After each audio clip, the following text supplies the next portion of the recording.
All right, so I'm in there, got all those boundary values. I'm going to use them in 1 minute, so I'm going to put those in and go here. And I'm going to mark on my thing. They're always going to give you, which I didn't, they're going to say theta is between 0 and 2 pi, or whatever they want it to be between. So they're going to give you a domain, and you're going to mark that down. And then this is what I do. I kind of lay a ruler out and go, okay, on my graph, this is 8 centimeters, so I can split that up really easily. I'm going to put 2 pi at the end. I'm going to start with that. Or maybe sometimes they'll give you the domain like this. Right? Sometimes they'll give you degrees, whatever. That's 360 or 2 pi, whatever you want. And then I'm going to cut that in half. So I'm going to be at 4. In a little bit, you'll just start cutting it up by yourself without using the ruler. But I cut it in half. What's in half? What's here now? Pi or 90? 90? 180.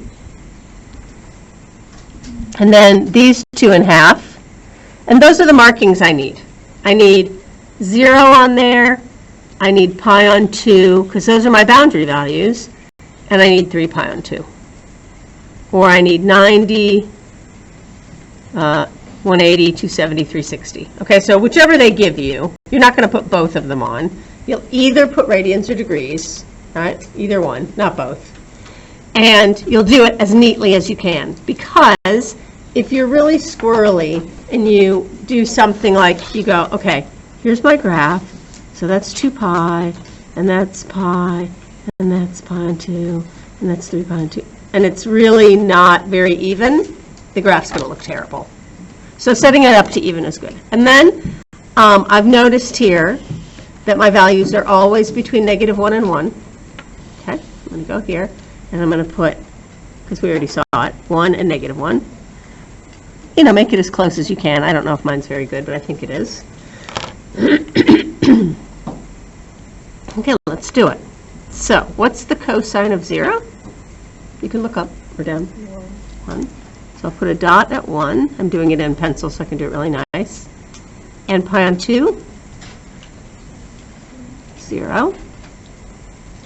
And pi, 1. And 3 pi on 2 is 0. And 2 is 1. Okay, I'm going to pause this so you guys can get really. And it looks like this. It doesn't look like a V. It looks like concave down, like that, and then concave up, holding water. Pretty bad graph there, Rafferty. And then concave down. So it's looking like that. I'll show you a real picture of it in a little bit, and you'll say, oh, that yours didn't really look like that, and I'll agree. I'm trying to be neat about it, but something like that. Okay? Now, it has a feature that's called amplitude. And the amplitude of this graph is 1. And that means from equilibrium, so from the middle of the graph, I only ever go up 1 and down 1. So like the distance from the middle of the graph is 1. So if I took the lowest point and the highest point, right, and took like the average of it, or that half that distance, it would be it. So if it goes up to 1 and down to -1, we say the amplitude is 1. We'll change the amplitude in a minute. Okay?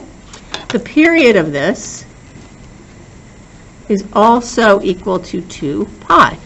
So it's however long it takes me to get a whole graph.